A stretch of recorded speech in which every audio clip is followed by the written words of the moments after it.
Bonjour à toutes et à tous, très heureux de vous retrouver ce matin pour la dernière de la saison, dernier OM au café de la saison. Ça fait plaisir, on est content d'être ensemble. On va prendre un peu de repos et puis on se retrouvera évidemment très heureux. On sera très heureux de se retrouver pour la saison prochaine. Mais déjà, on va bien terminer cette année. Salut à tous, je vous vois déjà bien connectés et déjà prêts à dialoguer. Je vois beaucoup de débats, beaucoup de sujets qui font parler là dans l'actualité de l'OM, même s'il n'y a pas, il y a pas beaucoup de... Il n'y a pas beaucoup non plus d'infos très très fiables pour l'instant qui sortent du côté de l'Olympique de Marseille. Donc voilà, salut Slim, ce soir c'est la dernière de la saison et c'est pour toi. Alors on veut la totale, un quiz, un striptease, un immense aux armes avec Jade. Mais Jade, elle est avec nous d'ailleurs pour cette dernière. Bonjour tout le monde, écoutez, je vais me faire le porte-parole du chat aujourd'hui pour accompagner Slim et pour vous accompagner dans cette dernière. Voilà, donc c'était pour bien terminer. On vous propose, moi et en plus Jade, qui sera avec nous pour voilà, me relayer un petit peu le chat si je passe à côté de certains commentaires. Mais déjà, on va prendre le temps d'y venir. Je vois vous parler beaucoup de Rachid Zerwal et ce qu'il a pu sortir dans la Marseillaise. Il a également participé à un space, comme on dit sur X, la nuit dernière, hier soir. On peut revenir dessus si vous voulez. Après, c'est vrai que Romain Herring en a déjà parlé hier. Je vois le message notamment, un de vous, comment il va Romain, mais il va très bien, il va très bien. Il a dit un peu ce qu'il pensait, il a raison. Et il a raison de dire aussi ce qu'il pense par rapport à ça. Mais c'est vrai que la saison n'a même pas encore commencé, qu'on veut mettre déjà le feu. Je trouve ça dangereux. J'ai du mal à comprendre aussi ce type de prise de parole, si ce n'est pour alimenter encore une fois, parce qu'il en a parlé hier dans le space, mais de la vente, comme quoi c'est voilà, le méchant McCourt qui bloque toute la vente à l'OM. Donc voilà, je pense il veut aussi faire passer ses intérêts avant les intérêts du club, et c'est ça le problème. Ce que peut faire aussi Thibaut Vizerian, je veux dire, c'est faire aussi leur pain sur le dos de l'OM. Alors pour Thibaut Vizerian, c'est pas forcément un supporter de l'OM, donc il s'en fiche. Rachid Zerwal est censé être supporter de l'OM, donc il faudrait que tout le monde tire dans le même sens. Pour l'instant, voilà, la saison a été mauvaise, mais est-ce que pour autant il faut tout envoyer paître? Non. On le jugera évidemment, Pablo Longoria, la saison prochaine, mais j'ai l'impression que pour certains il est déjà coupable, alors qu'il n'a rien fait pour l'instant sur ce mercato estival. Donc voilà, on a enfin certaines déclarations comme lorsqu'il il a dit que peu importe l'entraîneur qui aura sur le banc, de toute façon ça sera le feu s'il n'y a pas de résultat. Donc voilà, là aussi, pour entamer un projet, je le disais dans les derniers OM au café, pour apporter de la stabilité et croire en projet, il faut faire confiance à l'entraîneur qui sera nommé. Donc voilà. GG, ouais, pas d'accord, Slim, Zerwal met en garde. Je vois pas, il met en garde par rapport à quoi. Pour l'instant, on ne sait même pas. Il déclare, il dit, si jamais, peu importe l'entraîneur qui aura sur le banc, il y aura le feu s'il n'y a pas de résultat. Donc il met en garde de rien du tout. Je trouve que c'est plus des menaces que de la mise en garde. Donc moi, j'aime pas trop ce type de propos, mais bon, voilà, de toute façon, vous en avez déjà bien parlé hier avec Romain Herring, donc on va pas forcément revenir dessus, mais c'est vrai que c'est dommage parce que ça fait du tort à l'OM. Et n'hésite pas, hein, Jade, si tu vois des messages intéressants à me les relayer, parce que je peux pas passer Je te dirai. je passe à côté de certaines infos, mais en tout cas, voilà, on est bien ensemble, c'est la dernière. On va essayer de voir un peu le positif. Je serai pas non plus comme toi, Rollers Music, mais il faut trouver, il va falloir... en fait, il faut que chacun reste à sa place. Alors, bien sûr, les supporters ont leur mot à dire quand ça ne va pas bien et quand le bateau tangue un petit peu.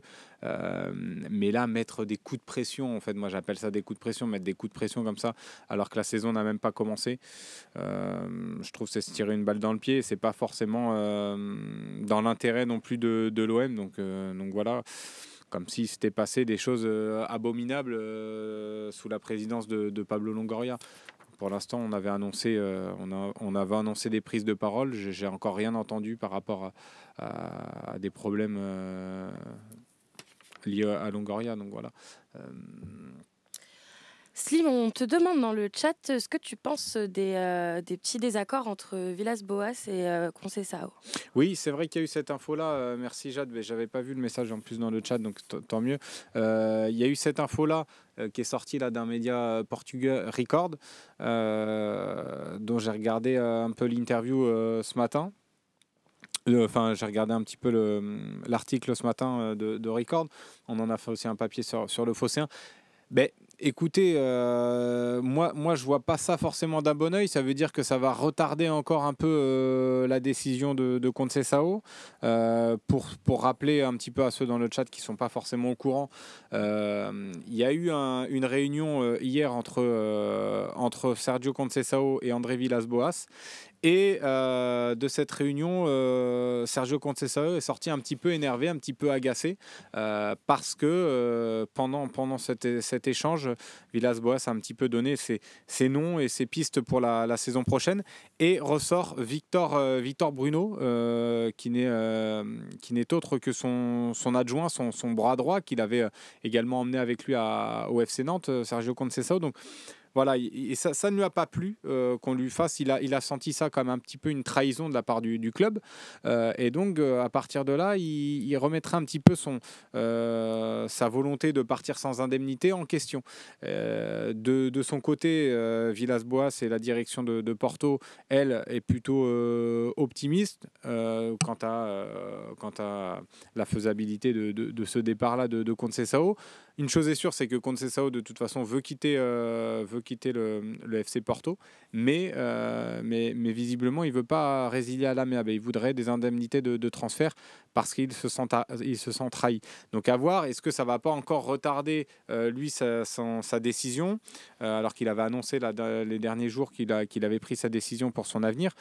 Donc voilà, ça peut un peu retarder l'échéance, sachant que Pablo Longoria et Benatia, c'est un secret pour personne, veulent aller très vite sur ce dossier-là, parce qu'on annonce une nouvelle réunion entre Villas-Boas et Sergio Conceição lundi prochain, donc ça va retarder encore d'une semaine, donc on va avoir affaire à suivre, mais c'est vrai que moi je vois pas ça forcément d'un bon œil. Est-ce que l'OM aussi va vouloir attendre encore longtemps? Est-ce qu'elle va pas se dire faut que je me mette sur une autre piste? On verra. En tout cas, ça reste toujours la priorité numéro 1 pour l'OM, Sergio Conceição. Pour l'instant, ça n'a pas bougé. Tiens, Jonathan Nantune qui nous parle de l'intérêt de Martial. Alors Martial, c'est vrai qu'il revient beaucoup dans les rumeurs transferts à l'OM. Il était venu, on avait parlé de lui aussi cet hiver quand il fallait se renforcer. Je pense que voilà, Martial, c'est pas une piste forcément sur laquelle moi j'irais. Et le club, je ne pense pas non plus. Là, Martial, c'est vrai que pour le coup, pour le football, alors lui, c'était un très beau talent quand il était à Monaco, quand il était à Lyon, même ses débuts à Manchester, pas mal, mais il n'a jamais réussi à confirmer un petit peu tout ce talent-là. Peut-être pas le mental, comme tu dis, Papa Ludo, pour le haut niveau. Peut-être pas, oui, il a la bonne mentalité en tout cas. Il n'a pas forcément eu envie de se faire mal pour vraiment... s'imposer dans un club comme Manchester United notamment. Il a fait un prêt à Séville qui n'a pas été forcément concluant non plus. Donc voilà, Dybala, Simon Banza, j'y crois pas trop en vrai, cette info-là, 25 millions en plus, ça me paraît énorme pour un attaquant de 27 ans là, qui fait une très bonne saison, qui a marqué plus de 20 buts, avec Braga. Mais bon, c'est pas non plus de là à mettre 25 millions sur ce joueur-là. Alors c'est vrai qu'on avait mis beaucoup sur Vitinha, mais bon. Vas-y, Jade, si tu veux intervenir. Non, je voulais relever un petit commentaire de, je crois, Mario Dessuti, qui dit que hier, Vizarian aurait dit que le club aurait avoué que le club n'était pas officiellement vendu, était revenu sur ses propos, mais qui dit que ça, c'était en train d'arriver. Juste, je pense qu'on en parle suffisamment sur le Phocéen, on y revient toujours dans les OM au café, et je le sais parce que je les réalise, donc j'écoute beaucoup ce qui se dit. Et la vérité, c'est que c'est un petit peu alors, attention, on rentre dans la philosophie. C'est un peu comme le pari de Pascal, c'est-à-dire qu'il a tout à gagner à dire ça, parce que de toute manière, si ça ne se fait pas, il pourra dire les choses ont changé, ça ne s'est pas signé, on m'a informé que, mais au final, ça ne s'est pas fait. Et si ça se fait vraiment, il a tout à gagner parce que il pourra dire je vous l'avais dit. Donc en fait, au final, on ne saura jamais le fin mot de l'histoire, mais je pense qu'il faut arrêter de s'affoler à chaque parole, que ce soit de lui ou d'un autre, parce que pour l'instant, en l'état actuel des choses, ce n'est pas du tout fait. Personne n'a plus d'infos que ça, donc il faut arrêter de crier à la vente à chaque coup de vent, quoi. Oui, c'est vrai. Non, mais c'est parce que Dijad ne dit pas que Vizerian a démenti, mais il est revenu un petit peu sur les propos, entre guillemets. Mais bon, j'ai pas forcément envie de revenir sur ces infos-là. Moi, je pense que ça crée beaucoup trop de frustration auprès des supporters qui commencent à y croire beaucoup. Et je trouve que c'est vendre du rêve pour rien. Donc voilà, j'ai pas forcément envie de m'étaler ce matin sur Vizerian, même ce qu'a dit Rachid Zerwal là, dans le Space. J'ai écouté un petit peu, mais où il annonce que c'est McCourt qui refuse des sommes astronomiques. Je suis pas sûr qu'il soit bien au fait de ce qui se passe vraiment au club. Donc bon, moi je préfère éviter de parler de ces fantasmes-là autour de la vente OM qui, comme je le dis et je le répète, crée beaucoup plus de frustration et d'agacement pour le club. Le Tordu te demande si tu es inquiet par rapport aux droits de la Ligue 1. Inquiet, c'est vrai qu'on suit ça un peu de près. Là, il y a peut-être une chaîne qui veut être lancée par la Ligue. On comptait beaucoup sur beIN Sport, notamment pour sauver un petit peu la Ligue 1, parce que c'est pour l'instant au point mort. J'ai lu l'article de l'équipe là ce matin qui faisait état un petit peu de tout ça. C'est quand même assez inquiétant. Après, moi, ça m'agace en fait d'en être réduit à supplier le Qatar, avec encore une fois le Qatar qui va passer pour le tout gentil, qui va être qui sera dans le bon rôle, le bon sauveur de la Ligue 1, qui va venir sauver le championnat français. J'aime pas un peu ce storytelling autour du Qatar. Donc moi, ça m'énerve qu'on soit comme ça agenouillé auprès du Qatar pour réclamer des droits télé. Donc en tout cas, la situation est assez inquiétante. Tiens, Dibalash qui dit le Qatar qui va sauver le football français. Mais moi, ça m'énerve un petit peu ces formules-là.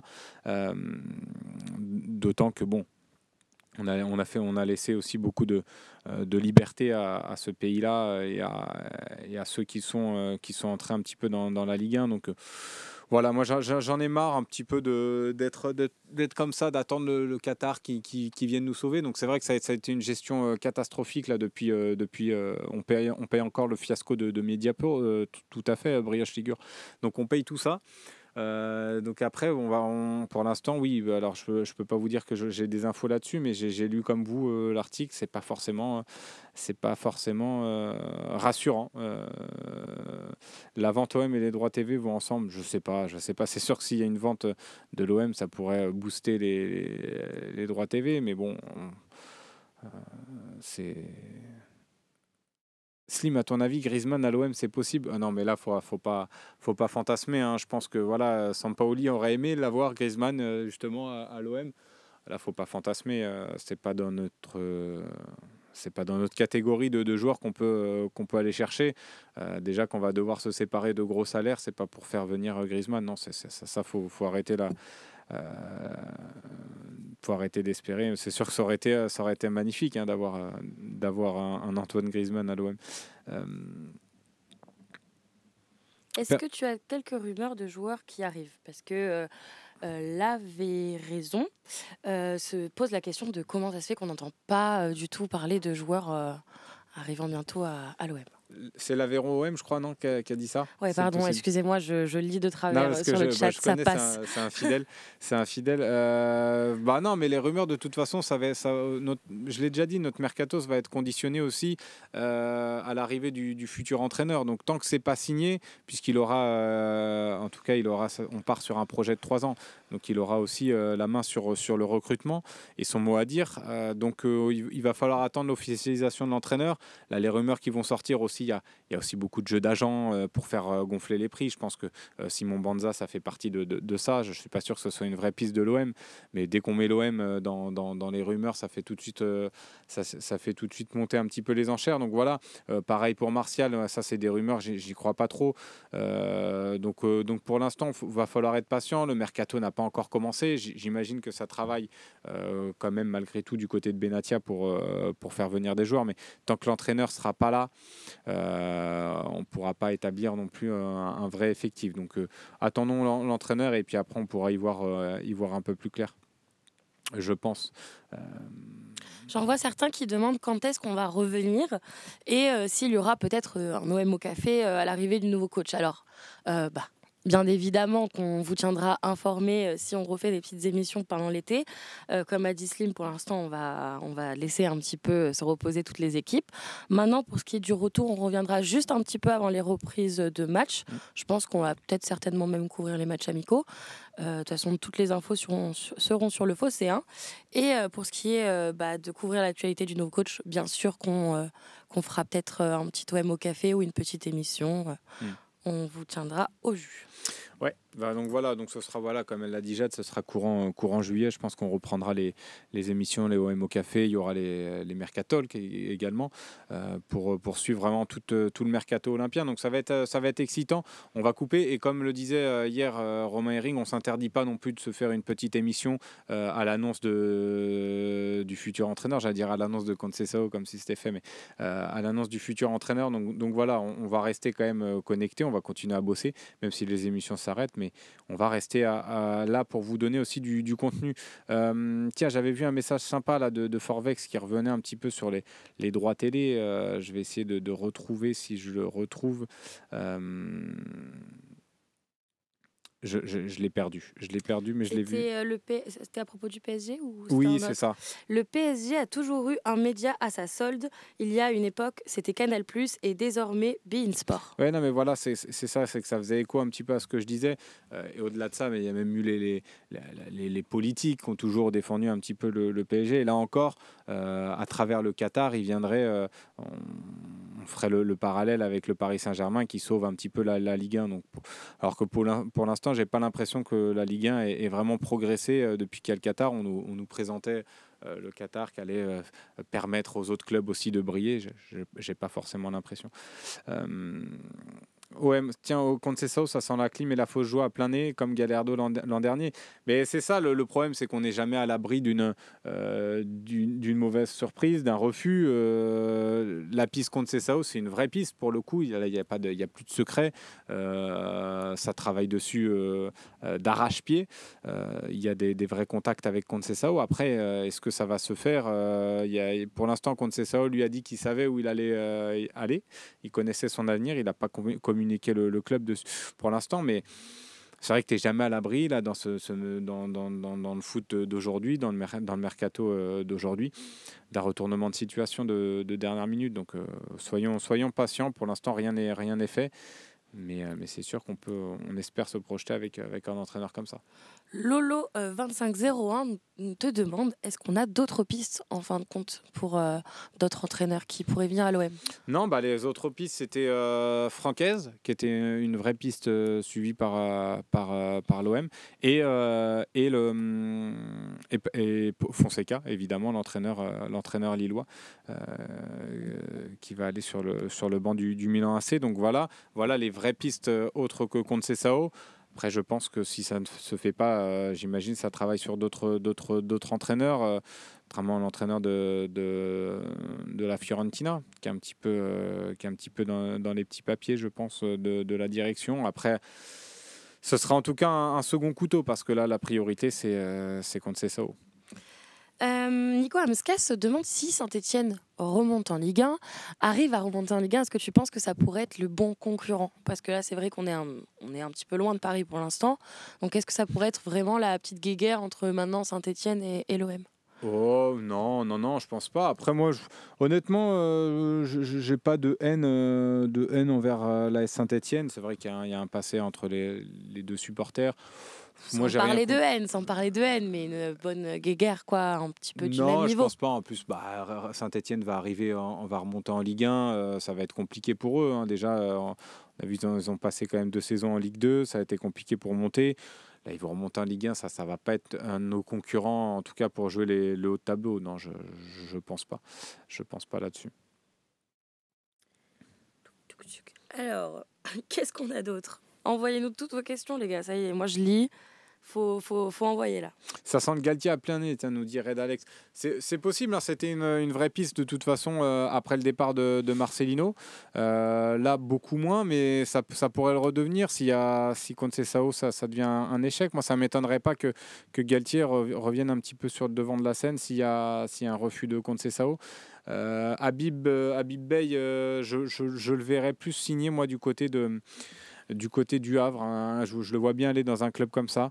Peut-être ils vont penser à d'autres noms, mais je vous dis le nom d'un club au hasard, mais je le verrais bien dans un club comme ça. Bibey, pour l'instant, je trouve que c'est trop tôt pour l'OM. En tout cas, c'est mon avis.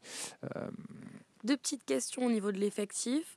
Alors, pardon, j'ai pas noté, donc je sais pas qui a posé la question, mais est-ce qu'on pourrait vraiment se séparer en fin de compte d'Aubameyang, tu penses, l'année prochaine? Est-ce qu'on pourrait Oui, c'est possible. Lui-même l'a dit, hein, là, dans une interview, la call interview,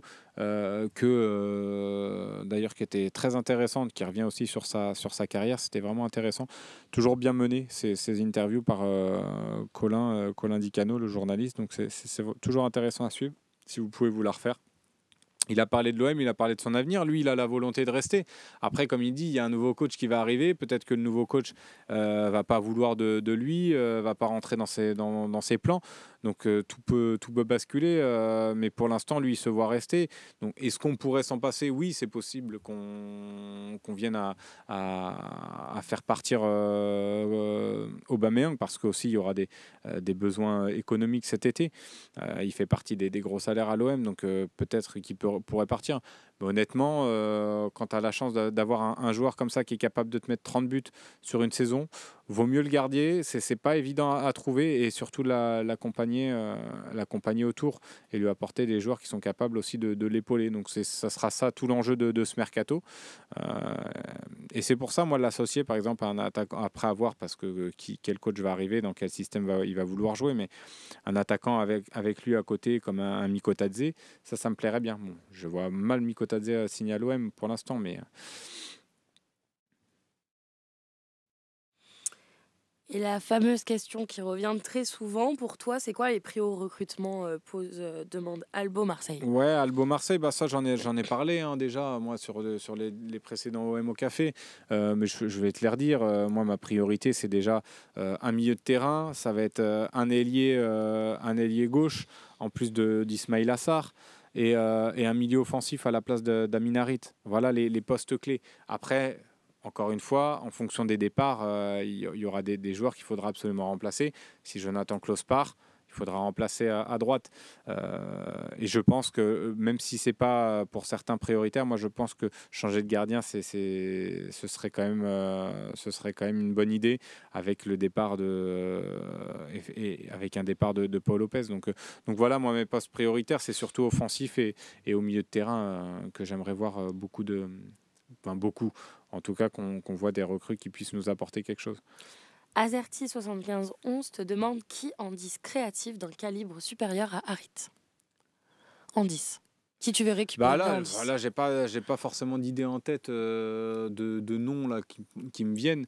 En numéro 10, là, honnêtement, j'ai pas forcément de profil qui me viennent en tête, mais de joueurs exacts qui me viennent en tête.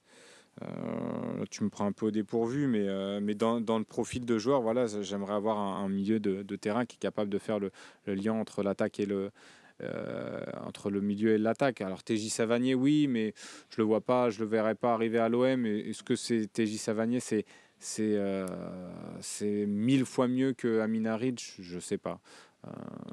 Je sais pas, honnêtement. Et puis lui, il est bien dans son club à Montpellier, même si il a une certaine affinité avec l'OM. Lui, il est venu souvent voir des matchs, en plus au Vélodrome. Mais bon, je pense qu'il est bien, il est dans son club. Et je pense qu'il y a peut-être des joueurs mieux que lui, en tout cas, à aller chercher. Là, pour l'instant, honnêtement, j'en ai pas en tête. Yazice est libre. C'est pareil, est-ce que Yazice, c'est mieux que Amin Harit? Je ne suis pas convaincu de ça.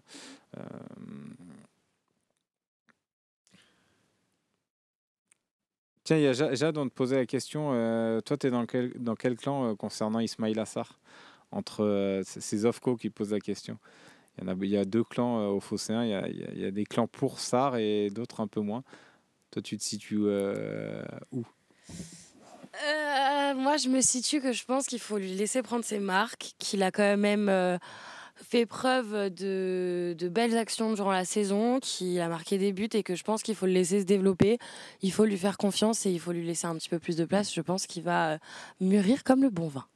Voilà, Jade, tranquillement. Non, je ne l'ai pas mis dans la sauce. Elle a son avis sur Ismail Assar. Mais c'était le message de Zofko, donc il fallait le prendre. Laisse Melou dans le milieu, les gars, si chaud. Honnêtement, mais ça, c'est des joueurs. Parce que là, ils sortent d'une bonne saison avec Brest, là, qui a ultra performé. Mais est-ce que c'est vraiment des joueurs qui vont nous faire passer un cap? Vous critiquez beaucoup les NDI, les Ismail Assar. Mais est-ce que l'Esmelou, dans l'Olympique de Marseille actuel, t'apporterait un plus que ces mecs-là, que ce qu'on a déjà au milieu avec Verretou, avec Rongier? Je ne suis pas certain, honnêtement. L'Esmelou, ça reste un joueur, un bon petit joueur de Ligue 1, mais voilà, moyen, quoi. Papa Ludo qui demande si on croit franchement au discours de Macourt qui n'a pas forcément apprécié son interview. Je t'invite à refaire le replay de l'OM au café de Romain Herring de mardi, si je dis pas de bêtises, qui en a bien parlé, qui a fait un long débrief. Du coup, si tu veux revenir plus longuement dessus, je pense que tu peux te refaire son émission. Ouais, non, mais un peu, j'ai pas eu l'impression qu'il a vendu du vent. Après, bon, il est venu aussi après une fin de saison donner une interview, surtout conforter Longoria, balayer un petit peu la vente OM, le fantasme de la vente OM, donc c'était pas plus mal. Aussi, il a montré que voilà, il allait repartir avec Longoria la saison prochaine, donc ça c'est une bonne chose. Et puis après, moi, de là à dire que je suis vraiment qu'on est inquiet ou qu'il a vendu du rêve, je n'ai pas l'impression en fait dans son interview. Je l'ai trouvé plutôt clair. Après, on verra. Il fait de la com, évidemment, comme tout président. Hein. Il n'a pas tout dit non plus. Il nous a pas annoncé l'entraîneur. Il fait un peu de com, mais c'est normal. Dans une saison après comme ça, il a voulu un petit peu rassurer et calmer tout le monde. Il y a eu aussi cette info-là de club satellite. Alors à voir. C'est pas d'aujourd'hui qui travaille dessus. Ça fait depuis quelques semaines déjà, quelques mois qu'il travaille sur ce dossier-là d'un club satellite, ou en tout cas un partenariat solide et fort avec un club. Donc ça peut être intéressant. On a beaucoup parlé de Neumartig là, puisqu'il remonte en Ligue 2. Mais ça peut être d'autres clubs. Il y a aussi l'idée, et peut-être dans les années à venir aussi, de faire monter l'équipe réserve pour que ce soit vraiment l'antichambre là, des jeunes après la formation là, de l'OM. Donc pourquoi pas. Voilà, il y a différentes pistes. Le dossier le projet de club satellite est encore à l'état embryonnaire, j'ai envie de dire. Donc voilà, faut pas non plus s'enflammer. Il y a eu quand même cette petite info qui est sortie pour parler un petit peu. Ça fait écho un petit peu à tous les débats qu'on a eu sur le centre de formation. Donc c'était intéressant aussi. Alors, Sefoufa nous demande est-ce que c'est intéressant de prendre un abonnement MyPhocéen maintenant alors que vous allez être en congé? Alors, on va pas tous être en congé en même temps. Hein. Le site va continuer à tourner. Vous pouvez bien évidemment venir sur le Phocéen tous les jours. Il y aura des actus foot, il y aura des actus l'OM. Après, on va faire une petite pause au café seulement pendant 1 mois. Déjà, oui, ça nous soutient si vous prenez des abonnements MyPhocéen, mais aussi ça vous permet de naviguer sans pub. Et vous n'êtes pas à l'abri d'avoir des petits contenus exclusifs peut-être cet été. On travaille sur le développement de plein de nouveaux formats qu'on pourra vous proposer en exclusivité pour les membres premium. On n'a jamais voulu faire payer l'actualité, donc toutes les dépêches seront toujours libre service et gratuites pour tout le monde. Maintenant, il y aura peut-être des petits contenus exclusifs, donc à vous de voir si ça vaut le coup ou pas de faire partie de la famille. Moi, j'aurais tendance à répondre oui. Et on va encore me dire que je fais la politicienne dans le chat. Écoutez, peut-être pas. Non, mais voilà, c'était important de refaire ce petit message-là sur MyFosséen. Mais oui, évidemment, on va couper un peu les émissions, mais on sera toujours là pour vous proposer l'actu de l'OM. Et comme je vous ai dit, on ne s'interdit pas non plus de se faire une petite émission à l'annonce du futur coach ou s'il y a vraiment une info mercato, très, très, très chaude. Donc voilà, on sera quand même toujours là, prêt à bosser. Il y aura quelques petites vacances méritées aussi, mais voilà. On sera encore là tout cet été pour suivre l'Olympique de Marseille et son actualité. Est-ce que tu accepterais une vente Papaludo avec de gros moyens pour recruter, mais en faisant un plan en enlevant les groupes? Non, mais je sais pas. Mais déjà, c'est pas parce qu'on se fait racheter déjà que ça sera forcément bien. Ça dépendra aussi du projet. Si tu as de l'argent. C'est bien hein, d'avoir de l'argent parce qu'aujourd'hui, c'est évidemment le nerf de la guerre, comme on dit. Mais si tu n'as pas un projet clair, honnêtement, ça peut vite partir en catastrophe, même si tu as beaucoup d'argent. Donc moi, je trouve qu'on a un propriétaire quand même sûr qui met de l'argent quand il faut. Alors peut-être pas assez au goût de certains, parce que pour titiller le PSG qui a un club qui est un club État, qui est un club étatique, donc ça c'est beaucoup plus facile. Donc c'est dur de mettre, de vraiment concurrencer ce club-là sur le long terme si tu as peu de moyens. En tout cas, tu as les moyens de l'OM. Mais c'est pas forcément sûr qu'une vente nous permettrait d'être vraiment mieux que ça. Donc encore faut-il faire des recrutements malins et pas... regardez, oui, comme tu dis, Zizou-Kri, je n'osais pas prendre le comparatif à Chelsea parce que Chelsea, ils ont aussi beaucoup de concurrence en Première Ligue, mais ça ne veut pas dire que... c'est pas forcément gage de réussite d'avoir énormément d'argent. Newcastle aussi, là, il y aura pas ils seront pas en Ligue des Champions alors que c'était l'objectif. Enfin, voilà, je veux dire, mais après ils ont une concurrence beaucoup plus forte en Première Ligue, ça c'est vrai. Si on avait un club, un actionnaire très fort avec beaucoup de moyens, peut-être qu'on concurrencerait le PSG chaque année, mais voilà, moi je pense qu'il y a pas mal d'argent et quand même McCourt en a mis pas mal. Alors il n'a pas toujours été bien géré par les différents présidents qu'on a eu à la tête de l'OM. Mais voilà, depuis quelques saisons, depuis 2-3 saisons, on retrouve quand même un petit peu de crédibilité, j'ai envie de dire ça comme ça. Longoria, comme par hasard, cette année ne fait pas le bilan. A-t-il peur que C'est vrai qu'il n'a pas fait de conférence de presse bilan. Ça, c'est dommage. Il a préféré faire une interview un petit peu croisée. Peut-être qu'il fera une conférence de présentation de l'entraîneur, mais pour l'instant, ouais, pas de bilan. Honnêtement, je pense qu'il préférait connaître d'abord l'entraîneur avant de faire un bilan, parce qu'aussi généralement durant ces bilans, il parle aussi un petit peu des objectifs de la saison et des mises en place, des différentes choses mises en place. Donc je pense que voilà, c'est pour ça que cette année ça a été un petit peu retardé. Tomislav te demande est-ce que c'est vraiment une bonne chose que Conceição vienne si la moitié de son staff reste à Porto? Après, c'est pas la moitié de son staff. Il y a Vitor Bruno là, qui devrait rester à Porto, mais c'est vrai que ça, c'était un homme fort de son staff, puisqu'il était venu aussi avec lui à Nantes. Après, ça reste un entraîneur. Pour moi, peu importe si Vitor Bruno reste à Porto. Je pense que le plus important, c'est d'avoir Conceição. Alors, on sait que les adjoints jouent un rôle prépondérant aussi dans la réussite d'un coach et dans la réussite d'un club. Mais voilà, il a d'autres adjoints, il a d'autres connaissances dans le foot pour venir et s'entourer des meilleures personnes. Donc moi, je trouve pas ça si inquiétant que ça. Guardiola avait perdu un de ses adjoints, Maresca, qui va signer là à Chelsea. Donc voilà, il n'y a pas forcément et pour autant, il a réussi à s'entourer d'autres personnes. Donc non, moi je vois pas ça négativement. En tout cas, il saura s'entourer pour être compétitif. Ça, j'ai pas de doute là-dessus. J'ai pas une question, mais j'ai un gentil message de Mandandarine qui dit Slim, félicitations pour ta première année. C'était un plaisir de te suivre. C'est gentil. On a pris plaisir en tout cas cette saison à suivre vraiment les débats.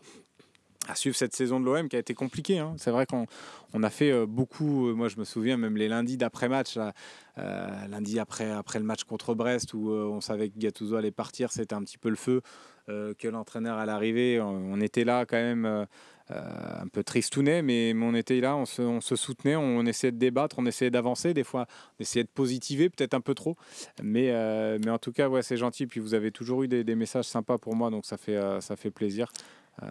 C'est gentil à vous en tout cas, merci beaucoup. C'était lui la meilleure recrue de la saison. En même temps j'étais la seule au Fossin, donc c'était pas compliqué. Et il y a Asté93 qui me demande: Jade, déménageras-tu à Madrid si Balerdi signe à l'Atlético? Évidemment, je vous abandonne, je plaque tout pour suivre Balerdi. Ouais, Balerdi, en tout cas, j'espère. Mais ce qui est sorti quand même, Jade, et ça va te rassurer là-dessus, c'est que quand même l'Olympique de Marseille compte sur Leonardo Balerdi, et c'est ce qui ressort aussi des infos qu'il y a. Me voilà très rassurée. C'est que ouais, Leonardo Balerdi est vraiment un pion. On veut en faire en tout cas un pion essentiel pour la saison prochaine. Après, c'est sûr que s'il y a une offre à 60 millions, on ne va pas la refuser. Mais aujourd'hui, c'est pas pour l'instant sur la table. Et honnêtement, moi, je verrais d'un bon oeil qu'on garde Leonardo Balerdi. Mais c'est sûr que ça risque d'être un des feuilletons du mercato estival de l'OM. Oui, c'est vrai que je pense que Dounia viendra en colloque avec toi, je crois, Jade. Parce que c'est vrai que c'est une grande fan, elle a toujours défendu. Je vais prendre un bus. Je pense que beaucoup de supportrices veulent partir avec lui. Beaucoup de supportrices et supporters, même qui l'adorent, qui adorent le footballeur. Alors, pardon, excuse-moi. Vas-y. Je suis désolée, j'écorche tous les pseudos et je m'en excuse. Mais tu as dit, c'est H793 tout à l'heure. Je suis vraiment désolée, je suis vraiment très nulle pour les pseudos. Vous me pardonnez, j'espère. Du coup, là, j'arrive même pas à me relire tellement je prends des notes rapidement. Axel quelque chose, voilà. Maxime Lopez qui a été relégué en série B. Est-ce que tu le reprends s'il veut revenir à l'OM? Non, mais lui c'est pareil, c'est comme j'allais dire des Les Melou, mais non, c'est différent. Non, mais c'est comme les Dimitri Payet, les trucs comme ça. Faut tourner la page. Maintenant ils sont partis. Voilà. Après c'était pas un mauvais joueur, Maxime Lopez, mais là tu vois il était remplaçant à la Fiorentina. C'est pas lui non plus qui va te permettre d'être ambitieux, je trouve. Donc moi, non, je ne reprendrai pas Max Lopez. Oui, Max Lopez, en plus, il a la Fiorentina. Il ne descend pas en Série B, à moins qu'il soit prêté peut-être à la Fiorentina, si on ne dit pas de bêtises. Mais il ne descend pas avec Sassuolo. Alors, j'ai vu qu'il y a une autre piste de l'OM, Armand Loriente, lui, qui descend avec Sassuolo. Mais c'est vrai que Max Lopez est à la Fiorentina. Donc, je ne sais pas, peut-être que c'était un prêt, mais je ne suis pas sûr. Non, je pense qu'il appartient à la Fio. Donc, bon, en tout cas... Moi, sur l'idée de... Ah oui, il est prêté par Sassuolo, voilà. Mais sur l'idée de revoir Max Lopez, non, je ne suis pas forcément pour. C'était un bon petit joueur. J'étais content qu'on puisse le lancer aussi dans le monde professionnel, qu'on a pu lancer. C'était sous Garcia, d'ailleurs, qu'il a été lancé. Donc, voilà, c'était bien, mais pour le coup, non. Je vois qu'il y a des questions sur Christian Pi. Il va très bien, comme vous le savez, il a pris du recul. Il a eu besoin de temps pour lui et pour sa famille, mais tout va très bien. Et puis je suis sûre qu'il passera nous faire un petit coucou la saison prochaine. Voilà, des nouvelles sur la possible opération de Mbemba. Bah non, Azerty, parce qu'il est parti en sélection. Il est même parti en sélection, notre ami Chancel Mbemba. Donc visiblement, c'est que son genou va mieux. Donc pas d'infos par rapport à une opération. Non.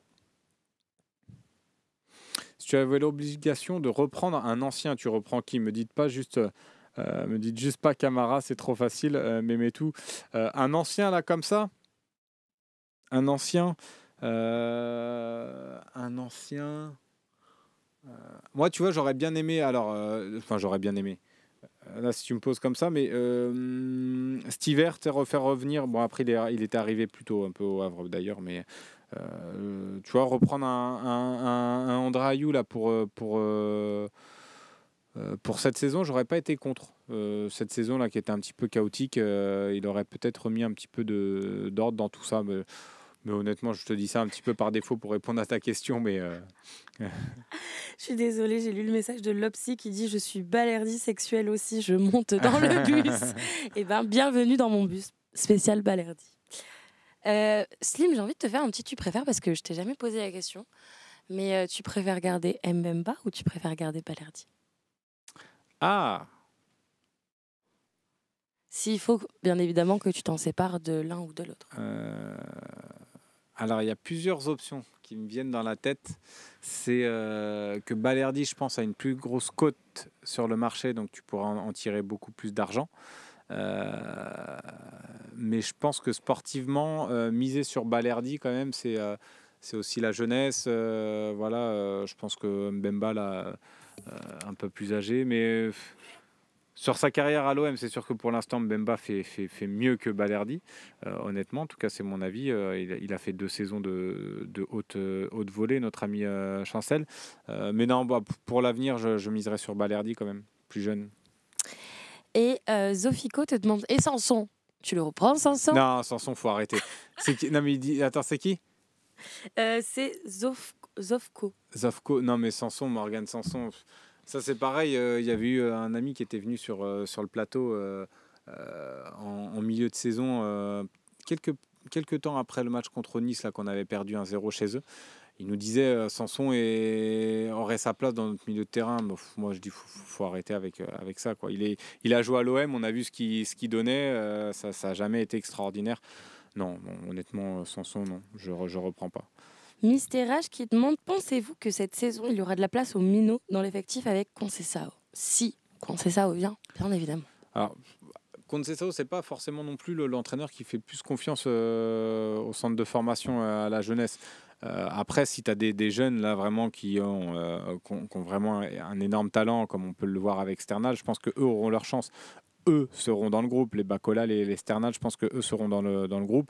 Après, tous les jeunes, faut pas non plus que... on a vu là ce succès en Coupe Gambardella, mais honnêtement, dans cet effectif-là, moi personnellement, j'en vois pas énormément capables de performer pour l'instant dans le monde professionnel. Je trouve ça un peu trop tendre. On les a vus quand même en grande difficulté, en petite difficulté contre Nancy, qui est une équipe régionale de U19. Enfin U18 comme on veut l'appeler, mais donc bon, je trouve ça, faut pas non plus s'enflammer. C'est vrai que c'est un superbe un super parcours ce qu'ils ont fait, bravo à eux, et j'étais très fier, j'étais très content en plus de voir leur victoire vraiment. Mais honnêtement, il n'y en a pas énormément qui ont pour l'instant le niveau pour jouer en professionnel. Comme on parle beaucoup de Lafont, mais je pense qu'il faut aussi qu'ils s'aguerrissent. Donc c'est pour ça, pourquoi pas un club satellite, c'était le projet là, dont tu as parlé Macourt, mais pourquoi pas plus qu'un club satellite, moi ça me dérange un peu ça, mais avoir un partenariat solide et fort avec un club de national ou un club de Ligue 2, ça peut être intéressant pour prêter, comme l'avait fait un peu Chelsea à l'époque avec le Vitesse Arnhem, où ils avaient prêté des Matic, des trucs comme ça, et ça avait plutôt porté leurs fruits. Donc moi pourquoi pas, mais voilà, Sternal, je vois bien rentrer dans le groupe la saison prochaine. Slim, les 6 ou 7 joueurs que tu ferais partir pour construire une vraie équipe. Après, moi, je fais pas partir énormément de monde dans l'effectif actuel. Je pense que Kondogbia, voilà, tu peux le faire partir parce que ça te libère un salaire et tu pourras le remplacer assez facilement. Ismaïla Sarr, à voir aussi les offres qu'il aura sur le marché. Mais par contre, s'il part, il faudra le remplacer et prendre en plus un autre ailier. Donc voilà. Mais dans l'idée, moi, je ne serais pas contre le garder parce que je pense que le profil, c'est un profil quand même assez rare. Et je pense qu'on n'a pas vu son plein potentiel à l'OM. En tout cas, j'espère. Mais voilà, donc Ismaïla Sarr pourra partir, Kondogbia pourra partir. Voilà, parmi les joueurs... les premiers joueurs, sans compter évidemment les Onana, les Pape Gueye qui vont quitter l'OM. Après, il y aura aussi le point du latéral gauche. Mais dans les 2 joueurs que je ferai partir, et puis Paul Lopez en gardien, voilà les 3 premiers joueurs que je ferai partir à l'OM. Ah ouais. Sarr, Kondogbia et peut-être Lopez qui ont Sarr parce qu'il a une grosse cote sur le marché et il pourra trouver preneur, je pense.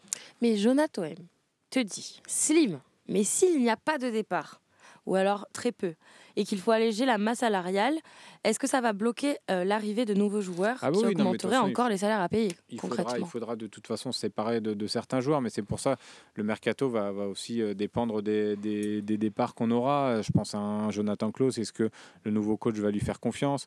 Il y a tellement de zones d'ombre pour l'instant. Est-ce qu'on garde encore Ulysse Garcia à l'OM pour le rôle de doublure?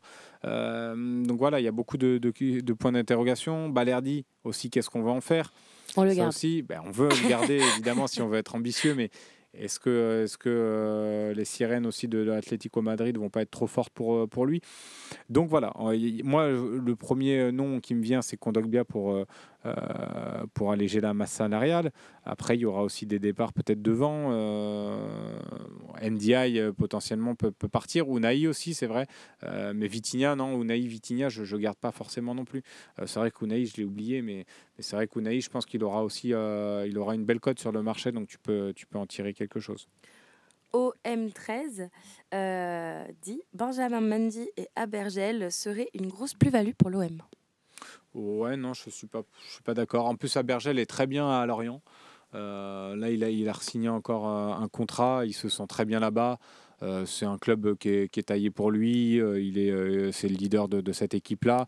Et il y aura le projet aussi pour lui de remonter en Ligue 1 dès la saison prochaine. Donc, non, et puis je pense pas que ce serait une grosse plus-value. Alors, ça pourrait venir être Benjamin Mendy qui n'a pas fait deux mauvais matchs contre nous, les 2 matchs qu'il a joués, mais sinon cette saison il a été énormément blessé et puis les matchs qu'il a joués c'était pas non plus fameux.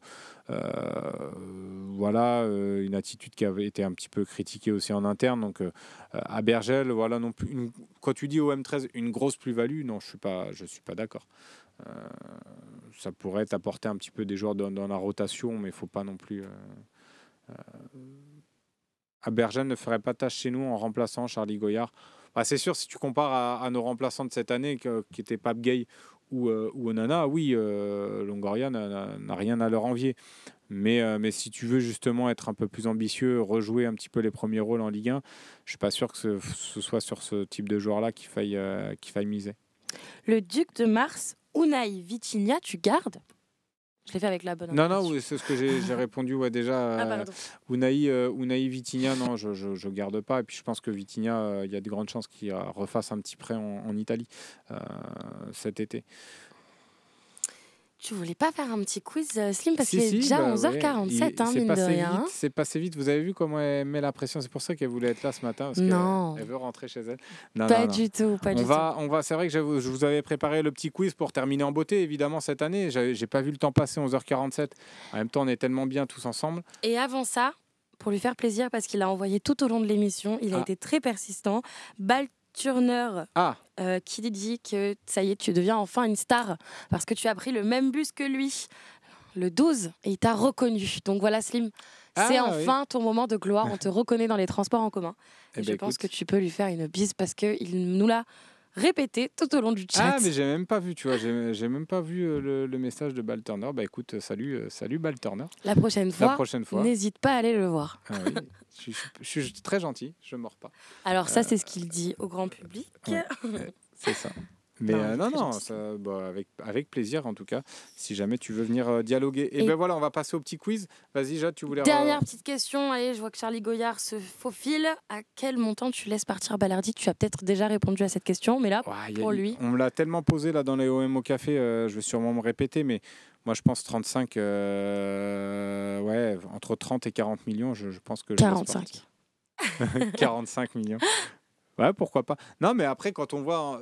En plus, je vois ça à la baisse parce que je vous donne une somme qui me semble probable. Mais moi, dans l'idée, un 50 millions pour Balerdi, c'est pas déconnant. 40, 50 millions, honnêtement, quand je vois des joueurs qui sont partis pour beaucoup plus que ça... Non, 29, je lâche pas, Steph OM. C'est au million près. Au million près. Non, mais voilà, entre 40 millions, ce serait pas déconnant. Va-t-on pouvoir compter sur Valentin Rongier? J'espère. J'espère dès la saison prochaine. On en a parlé un petit peu cette semaine dans les OM au Café. Moi, j'ai pas de doute sur sa capacité à récupérer assez rapidement. C'est un grand professionnel, je le dis et je le répète. Il fait attention beaucoup à son hygiène de vie, son alimentation. Il fait énormément de sport à côté, de travail un petit peu d'ombre à côté. Donc, j'ai pas de doute sur le fait qu'il soit dispo rapidement à la reprise. Après, à voir si le club va communiquer dessus un peu ou pas. S'il y a une conférence de presse de Longoria, ce serait intéressant de lui en parler, en tout cas avant le début de la saison. Bon voilà, on va terminer en beauté avec le petit quiz. Je vous ai préparé ça ce matin. J'espère que vous allez avoir les réponses, mais j'ai pas de doute sur votre. Oui, il va être papa d'ailleurs, Martinowski. Donc félicitations à lui, Valentin Roger, qui va être papa bientôt dans quelques mois. Bon allez, voilà, on est bien 11h50 et ben on va terminer là-dessus.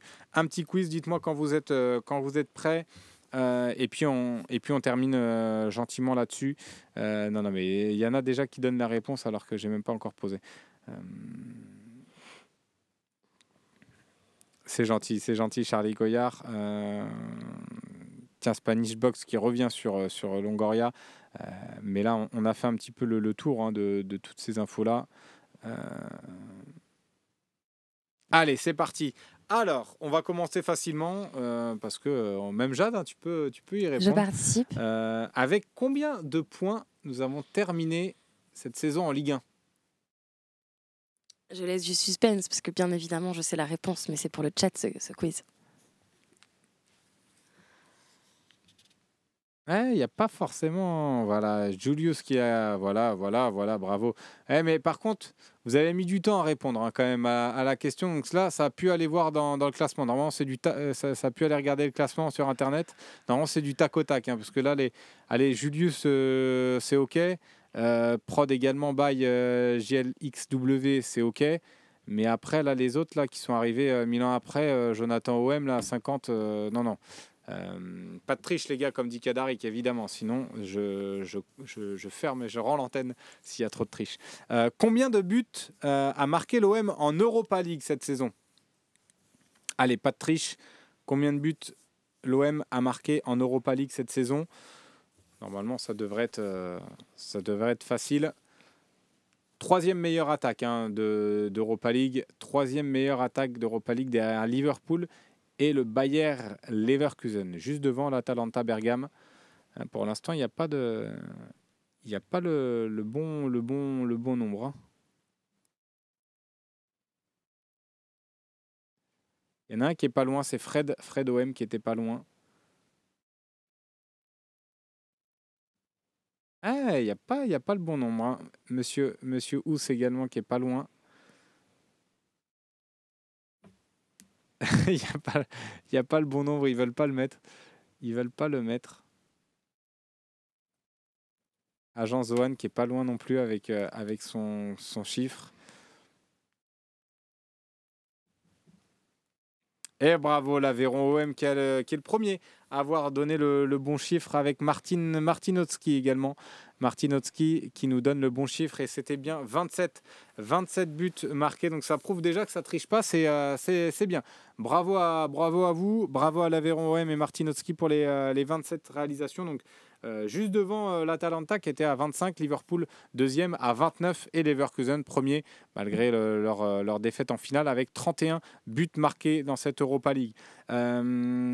Combien, tiens ça c'est pas facile, sur les 30 buts d'Aubameyang, combien ont été marqués au stade Vélodrome ?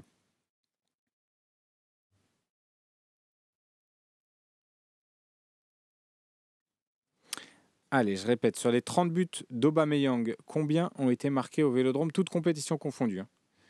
Toutes compétitions confondues. Franchement, c'est énorme. Vous n'êtes pas loin, Jean Zohan et Anthony Dumorbihan. Vous n'êtes pas loin. Nico Amskas non plus, t'es pas loin. Martinowski, t'es pas loin non plus. Vous êtes vraiment proche. Jacques Des-Saint-Champs également.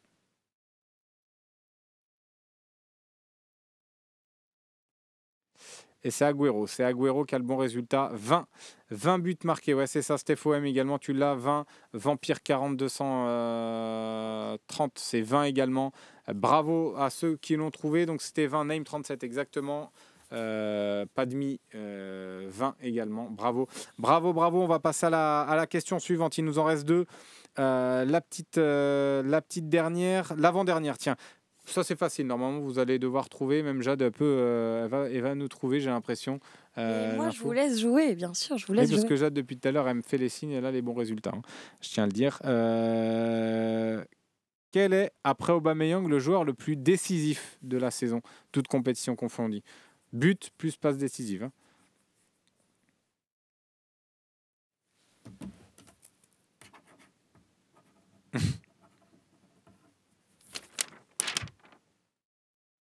Non. C'est pas ça? Ouais, bravo, vous l'avez déjà. C'est Jonathan Klaus, évidemment, le latéral marseillais qui a réalisé 12 passes décisives et 5 buts, donc 17 actions décisives cette saison. Derrière Aubameyang qui en était quand même à 41 actions décisives avec 30 buts et 11 passes décisives, c'est pas rien. Et donc il est loin derrière quand même Jonathan Klaus. Mais c'est bien le latéral international français qui va disputer l'Euro avec les Bleus prochainement. Allez, la dernière question pour terminer et clôturer cette belle année ensemble. Combien, parce qu'il n'y en a pas eu énormément, combien de victoires, toutes compétitions confondues, l'OM a-t-il obtenu cette saison? Toutes compétitions confondues. Combien de victoires, toutes compétitions confondues pour l'OM cette saison? Non, Mandandarine, c'est quand même plus que 5. 3. 17. 17, c'est pas loin. On s'y approche. 24. Oui, bravo à Agüero. Ben dis donc, lui, il a été bon parce qu'il avait déjà la bonne réponse sur une autre question tout à l'heure. J'ai vu son nom. 21, c'est ça. 21 victoires cette saison pour l'Olympique de Marseille. 15 défaites et 16 matchs nuls. Et en Ligue 1, c'était 13 victoires, 11 nuls et 10 défaites. Donc voilà, c'était 21 le nombre de victoires. Merci à tous ceux qui l'ont trouvé. Mais je crois qu'il n'y a que Agüero et Mandandarine qui l'avaient aussi dans le chat, donc c'est parfait. Ben voilà, il reste plus qu'à clôturer cette émission et cette saison 2023-2024. Vas-y Jade, dis un petit mot si tu veux. Je vous embrasse avant de retourner à la réalisation pour couper l'émission. J'espère que vous avez passé une bonne année en notre présence. J'espère que vous serez toujours aussi nombreux l'année prochaine. Et puis voilà, je vous souhaite un très bel été et au plaisir de vous revoir très prochainement. Voilà, merci à Jade pour son petit mot qui va courir pour couper l'émission. Donc voilà, moi je tenais vraiment à vous remercier honnêtement pour tous vos messages. Déjà parce que je suis arrivé en cours de saison, ça n'a pas été une saison facile, mais on a quand même passé des bons moments ensemble. Et puis on va en revivre évidemment cet été avec tout ce mercato. Mais vraiment, je tenais vraiment à vous remercier sincèrement parce que c'était vraiment cool d'avoir fait toutes ces émissions avec vous. Même si on n'était pas forcément d'accord, c'est ça aussi qui fait le charme de cette émission et de nos débats dans l'OM au Café. Donc voilà, encore, je vais terminer encore là-dessus, mais grand merci à vous et à votre fidélité. Je remercie évidemment Sébastien Voll pour sa confiance cette saison et tous ceux qui ont participé à la réussite de nos émissions. Romain Herring, Romain Canuti en premier lieu, mais aussi Loïc Lachaud, évidemment, qui nous réalise les émissions. Jade Volpe, Marine également qui fait un gros boulot.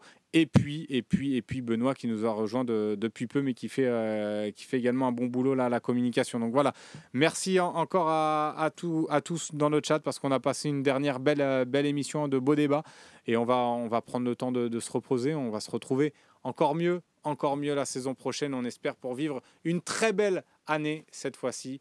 Merci encore à vous et à bientôt. Ciao.